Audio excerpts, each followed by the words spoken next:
नमस्ते और वेलकम सभी को। हरियाणा जीके की जो हमारी सीरीज चल रही है उसमें आज का टॉपिक है हरियाणा का प्राचीन इतिहास। ठीक है, इसमें सिंधु घाटी सभ्यता के बारे में पढ़ेंगे। इससे पहले क्लास कर चुके हैं। मैं जिस बुक से करवा रहा हूँ वो बुक है Twitter of Haryana 4.0। Pradeep sir की बुक है, बहुत अच्छे सर है, तो उनकी बुक है ये। तो उसके अकॉर्डिंग करवा रहा हूँ मैं। तो इसमें जो कुछ डेटा है ऐसा है, आपको लगेगा कि हिस्ट्री जो पढ़ते हैं हम उससे रिलेटेड है। हरियाणा का डेटा थोड़ा कम है, लेकिन सीक्वेंस के अकॉर्डिंग चल रहा हूँ। तो इसे जो नेक्स्ट पार्ट आएगा उसमें पूरा का पूरा डेटा हरियाणा से रिलेटेड होगी। टॉपिक ही ऐसा है, ऐसा लगता है कि नेशनल जीके पढ़ रहे हैं। तो आज की क्लास में ये रहेगा, सिंधु घाटी सभ्यता के बारे में पढ़ेंगे। ठीक है, और उससे पहले का थोड़ा बहुत। तो चलिए शुरू करते हैं। हरियाणा का प्राचीन इतिहास। हरियाणा का वर्णन हमें 3 कालों में मिलता है। क्या? हरियाणा का जो वर्णन है हमें 3 कालखंडों में मिलता है। पहला प्रागैतिहासिक काल, ठीक है, दूसरा अर्धैतिहासिक काल और तीसरा ऐतिहासिक काल। प्रागैतिहासिक काल वह काल था जिसका कोई लिखित साक्ष्य नहीं है। ठीक है, ऐसा समय जिसके कुछ भी एविडेंस ही नहीं है, मतलब लिखे हुए एविडेंस नहीं है कि कहीं ना कहीं किसी सोर्स से मिले कि इस काल में क्या हुआ था क्या नहीं हुआ था। ऐसे कोई भी रिटर्न सोर्स है ही नहीं इस काल के। फॉर एग्जाम्पल पाषाण काल, ठीक है, तो ऐसे काल को कहते हैं प्रागैतिहासिक काल। ऐसा समय जिसके कोई रिटर्न एविडेंस नहीं है, ठीक है, उसको प्रागैतिहासिक काल कहते हैं। फिर कहते हैं अर्धैतिहासिक काल, वह काल जिसके लिखित साक्ष्य तो है लेकिन पढ़े नहीं जा सकते, जैसे सिंधु घाटी सभ्यता। एक ऐसे समय चक्र जिसके एविडेंस भी है लेकिन पता नहीं कैसी भाषा में लिखे गए, कैसी लिपि में लिखे गए कि हम पढ़ ही नहीं सकते। फॉर एग्जाम्पल ये देखो, आप और मेरे लिए ये ऐसे ही है कि हम पढ़ ही नहीं सकते इनको। ठीक है, तो ये अर्घ ऐतिहासिक काल में आते हैं। फिर आता है ऐतिहासिक काल, वह काल जिसका हमें लिखित साक्ष्य भी मिला है और पढ़ा भी जा चुका है। फॉर एग्जाम्पल वैदिक काल और उत्तर वैदिक काल। क्या? वैदिक काल और उत्तर वैदिक काल। ठीक है। पाषाण काल की मुख्य विशेषताएं और खोज। पाषाण काल की मुख्य विशेषता क्या थी और उसकी खोज के बारे में पढ़ेंगे। आखेटक एवं खाद्य संग्राहक काल था ये। ठीक है, ये जो शिकार करते थे इस समय के लोग, और जो भोजन थे उसको इकट्ठा करते थे। ठीक है, माइक्रोलिथिक युग था ये, मतलब छोटे औजार रखते थे। क्या? छोटे औजार रखते थे, पत्थरों के छोटे औजार रखते थे। कुत्ते को पालना सीखा था किसने? पाषाण काल में कुत्ते को पालना सीखा था, मतलब पालतू पशु बनाया था उस टाइम पे कुत्ते को। पहिए का आविष्कार कब किया गया? नवपाषाण काल में। पहिए का आविष्कार नवपाषाण काल में किया गया था। स्थायी निवास का विकास हुआ था इस काल में। स्थायी निवास का विकास नवपाषाण काल में हुआ था। स्थायी निवास का विकास कब हुआ था? नवपाषाण काल में। ब्रुज होम से गर्तवास मिला। क्या? गर्तवास, जमीन के नीचे आवास, कहां से मिला? बुर्ज होम से। कहां से? बुर्ज होम से। चिरांद, नवपाषाण काल युगीन हड्डी के साक्ष्य। नवपाषाण काल में चिरांद जो जगह है यहाँ से हड्डी मिली थी। ठीक है, यहाँ से हड्डी मिली थी। पहला मानव हथियार क्या था? कुल्हाड़ी। पहला मानव हथियार कुल्हाड़ी था। मानव द्वारा बनाया गया पहला हथियार कुल्हाड़ी था। ठीक है, प्रथम भारतीय पुरापाषाण कलाकृति की खोज किसने की थी? कहाँ खोज हुई थी? पलवरम से हुई थी। ठीक है। पुरापाषाणकालीन औजारों की खोज रोबर्ट बुशफुट ने कब की थी? 1863 में की थी। किसने? रोबर्ट बुश ने। ठीक है। लघु अक्षम का अर्थ है औजारों का छोटा आकार। ये पहले ही पढ़ चुके कि इस काल में जो औजार थे वो बहुत ही छोटे होते थे। ठीक है। हरियाणा के सबसे पुराना साक्ष्य, पिंजौर से हरियाणा का सबसे पुराना साक्ष्य मिला है। कहां से? पिंजौर से।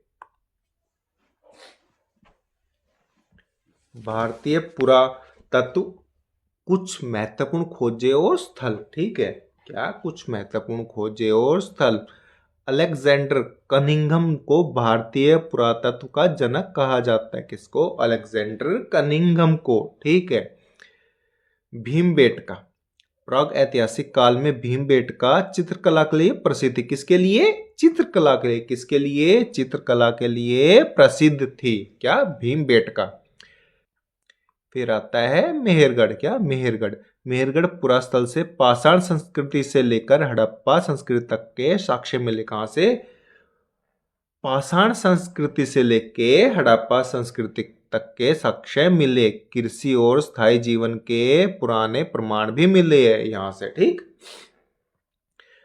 भारत में मानव का जो प्रथम साक्ष्य है कहां से मिला है? नर्मदा घाटी से। मनुष्य का जो सबसे पहला साक्ष्य भारत में कहां से मिल रहा है? नर्मदा घाटी से।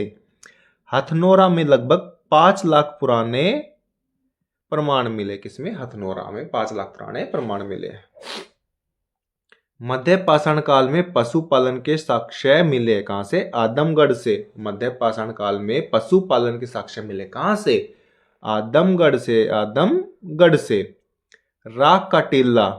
ठीक है। क्या? राख का टीला सघन कल्लू नवपाषाण काल से संबंधित है। कहां से? नवपाषाण काल से। अरावली क्षेत्र की खोज। अरावली क्षेत्र में फिरोजपुर झिरका। क्या? अरावली क्षेत्र में फिरोजपुर झिरका कोटला स्थान से चिकने गोलादार पत्थर व चमकदार पत्थर मिले हैं। ये हरियाणा जी के लिए फैक्ट ये वाला सही है। ठीक है। दमदमा। एक कमरे में 3 मानव कंकाल मिले। क्या? दमदमा में एक कमरे से 3 कंकाल मिले हैं। नवपाषाण काल कृषि का सर्वप्रथम साक्ष्य मिले। नवपाषाण काल में कृषि के सर्वप्रथम साक्ष्य मिले। कहां से? नवपाषाण काल में कृषि के साक्ष्य मिले। भारत में प्रथम मानव निग्रोइड प्रजाति से संबंधित था। भारत का जो प्रथम मानव था किस प्रजाति से संबंधित था? निग्रोइड से। भारत का जो प्रथम मानव था निग्रोइड प्रजाति से संबंधित था। पुरातत्व विभाग लॉर्ड कर्जन के समय में स्थापना हुई थी। पुरातत्व विभाग की स्थापना कब हुई थी? लॉर्ड कर्जन के समय में। पुरातत्व विभाग की स्थापना लॉर्ड कर्जन के समय में हुई थी। भीमबेटका गुफाएं मध्य पाषाण काल से संबंधित। भीमबेटका गुफाएं कहां से संबंधित है? मध्यकाल से संबंधित। और यहाँ पे क्या मिला था? चित्रकला के साक्ष्य। मध्य पाषाण काल में मनुष्य ने तीर और धनुष का आविष्कार किया था। मनुष्य ने तीर और धनुष का आविष्कार कब किया था? मध्य पाषाण काल में। ठीक। प्राग ऐतिहासिक हमने पढ़ा था। प्राग ऐतिहासिक काल, अर्ध ऐतिहासिक काल और ऐतिहासिक काल। अब प्राग ऐतिहासिक काल से रिलेटेड डेटा है।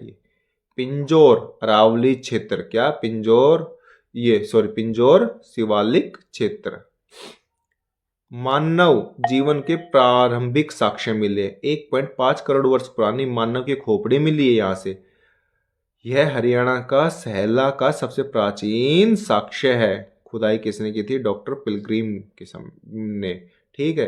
स्थान पिंजौर, सुकेतड़ी और कालका। ठीक। यहां से क्या मिले हैं? मानव खोपड़ी के साक्ष्य मिले हैं। अरावली क्षेत्र। अरावली क्षेत्र। आग की खोज पुरापाषाण काल इसी का अंग है। चिकने और चमकदार पत्थर के औजार मिले हैं। ठीक है। फिरोजपुर झीरका, नूह, कोटला आदि स्थानों से चिकने गोलादार पत्थर व चमकदार पत्थर मिले हैं। ये डेटा पहले भी पढ़ चुके हैं। ठीक है।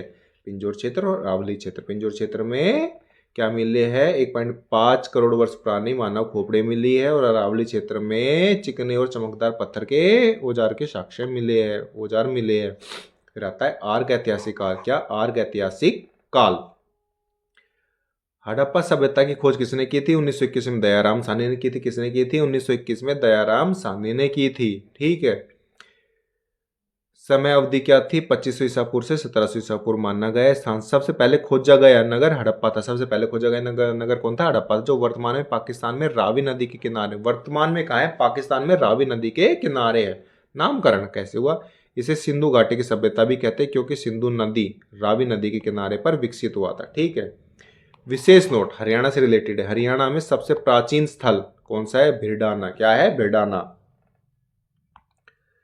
कांस्य युगीन सभ्यता। क्या? कांस्य युगीन सभ्यता। इसको ताम्रकालीन या कांस्य युगीन सभ्यता भी कहते हैं क्योंकि हड़प्पा सभ्यता में कांस्य का प्रयोग सबसे ज्यादा होता है था। ठीक। मोहनजोदड़ो मृतकों का टीला। किसका? मृतकों का टीला। दूसरा नाम मोहनजोदड़ो था। इसकी खोज 1922 में राखलदास बनर्जी ने की थी। किसने? 1922 में राखलदास बनर्जी ने की थी। मोहनजोदड़ो सिंधु नदी के किनारे पाकिस्तान में स्थित है। मोहनजोदड़ो का अर्थ है मृतकों का टीला। ठीक है। सभ्यता का नामकरण। सिंधु सरस्वती सभ्यता, यह सभ्यता सिंधु और सरस्वती नदी के किनारे विकसित हुई थी, इसीलिए इसे इन नामों से जाना जाता है, हड़प्पा सभ्यता। चूंकि हड़प्पा सभ्यता सबसे पहले खोजा गया स्थल था, इसलिए इसको यह नाम दिया गया है। महत्वपूर्ण तथ्य है और साक्ष्य। सबसे पहले धातु का प्रयोग, मनुष्य ने सबसे पहले तांबा धातु का प्रयोग किया था। कौन सी धातु का सबसे पहले प्रयोग किया था? तांबा धातु का सबसे पहले प्रयोग किया था। और पालतू पशु कौन था? कुत्ता। ठीक है। कृषि के साक्ष्य कहां से मिले थे? मेहरगढ़ पाकिस्तान से। कृषि के साक्ष्य, एग्रीकल्चर के साक्ष्य कहां से मिले थे? मेहरगढ़ पाकिस्तान से। चावल के साक्ष्य कहां से मिले थे? उत्तर प्रदेश से, कोलिडवा से। ठीक है, उत्तर प्रदेश से मिले थे। सिंधु घाटी सभ्यता का भौगोलिक विस्तार। ठीक है, भौगोलिक विस्तार के बारे में एक बार देख लेते क्या है। इसमें जो उत्तरी पॉइंट था, मतलब उत्तर दिशा में जो अंतिम पॉइंट था वो कौन था? मांडा। कहाँ है? जम्मू कश्मीर। ठीक, कहाँ है? जम्मू कश्मीर। नदी चिनाब नदी। ठीक है। पश्चिमी कौन सा है? सुतका गेंडोर। कहाँ है? बलूचिस्तान। ठीक है, पाकिस्तान में दाशक नदी के पास। ठीक है। पूर्वी कौन सा है? आलमगीर। कहाँ है? उत्तर प्रदेश, हिंडन नदी। पूर्वी कहाँ है? आलमगीर, उत्तर प्रदेश, हिंडन नदी। और दक्षिण कहाँ है? दैमताबाद, जो कि कहाँ है? महाराष्ट्र में। किस नदी के पास? गोदावरी नदी के पास। किसके पास? गोदावरी के पास। हड़प्पा सभ्यता सिंधु घाटी सभ्यता के महत्वपूर्ण तथ्य हैं। ठीक, सबसे पहले चार्ल्स मैसन ने हड़प्पा के टीलों का उल्लेख किया था। ठीक, किसने? चार्ल्स मैसन ने।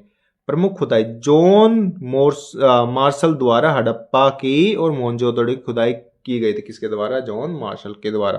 प्रमुख भोजन, सिंधु घाटी सभ्यता के लोगों का प्रमुख भोजन क्या था? गेहूं और जौ। क्या? गेहूं और जौ। विशाल स्नानागार, मोहनजोदड़ो का सबसे बड़ा भवन क्या था? विशाल स्नानागार था। अज्ञात लिपि, सिंधु घाटी सभ्यता की कोई भी लिपि नहीं थी जो आज तक ज्ञात नहीं हुई है। देवी पूजा, सिंधु घाटी सभ्यता में देवी पूजा के साक्ष्य मिले। किसके? देवी पूजा के साक्ष्य मिले हैं। नृत्य करती हुई मूर्ति, ये कहाँ मिली है? सिंधु घाटी सभ्यता में एक नृत्य करती हुई मूर्ति भी मिली है। ठीक, पशुपति की पूजा, लोग पशुपति की पूजा करते थे। किसकी? पशुपति की पूजा करते थे। सबसे बड़ा स्थल क्या था? मोहनजोदड़ो। सबसे बड़ा स्थल मोहनजोदड़ो। यह एक शहरी सभ्यता, सिंधु घाटी सभ्यता एक शहरी सभ्यता थी। क्या? सिंधु घाटी सभ्यता एक शहरी सभ्यता थी। सिंध का बाग, मोहनजोदड़ो। सिंध का बाग, मोहनजोदड़ो। मोहनजोदड़ो को सिंध का बाग भी कहते हैं। मोहनजोदड़ो को क्या कहते हैं? सिंध का बाग। मनोरंजन, शतरंज। क्या? लोग शतरंज खेलना पसंद करते थे, जो कि एक मनोरंजन का गेम था। शतरंज खेलना पसंद करते थे, मनोरंजन का गेम था। कांस्य युग, सिंधु घाटी सभ्यता को कांस्य युग भी कहा जाता है। सिंधु घाटी सभ्यता को क्या कहा जाता है? कांस्य युग। सिंधु घाटी सभ्यता का सबसे छोटा स्थल क्या था? सिंधु घाटी सभ्यता का सबसे छोटा स्थल अल्लादीन्हो था। ठीक, जानकारी के स्रोत, सिंधु घाटी सभ्यता हड़प्पा सभ्यता के पता पुरातात्विक उत्खनन से चला था। उस टाइम उत्खनन कर रहे थे तब इनका पता चला था। प्रमुख बंदरगाह, क्या? लोथल, जो सिंधु घाटी सभ्यता है, लोथल जो है सिंधु घाटी सभ्यता का प्रमुख बंदरगाह कौन है? लोथल। नापतोल का ज्ञान, लोथल से तराजू के साक्ष्य मिले। कहाँ से मिले हैं? लोथल से तराजू के साक्ष्य मिले हैं। इसमें यह पता चलता है कि सिंधु घाटी सभ्यता के लोग नापतोल का ज्ञान थे। लोथल से क्या मिले हैं? तराजू के साक्ष्य मिले हैं। इससे यह पता चलता है कि सिंधु घाटी सभ्यता के लोग तराजू नापतोल का प्रयोग करते थे। नगर नियोजन और गलियां, सिंधु घाटी सभ्यता में नगरों, शहरों और गांवों की गलियां चौड़ी और सीधी थी। ठीक, समकालीन सभ्यता, सिंधु घाटी सभ्यता चीन, मिस्र, मेसोपोटामिया की समकालीन सभ्यता थी। किसकी? मिस्र की, चीन की और मेसोपोटामिया, ये तीनों सिंधु घाटी सभ्यता की समकालीन सभ्यताएं थी। ग्रिड पत्ती, सिंधु घाटी सभ्यता में घर और नगर प्रणाली से घर बने हुए थे। किसके? नगर ग्रिड प्रणाली से घर बने हुए थे। तो ये था आज का चैप्टर, जिसमें पार्ट 1 और पार्ट 2 दोनों को मर्ज किया गया। पार्ट 1 पार्ट 2 मतलब 2 चैप्टर थे ये। टोटल आज तक 3 चैप्टर कंप्लीट हो चुके हैं, लेकिन आपको 2 दिखेंगे प्लेलिस्ट में, क्योंकि ये दोनों जो चैप्टर मर्ज कर दिए गए।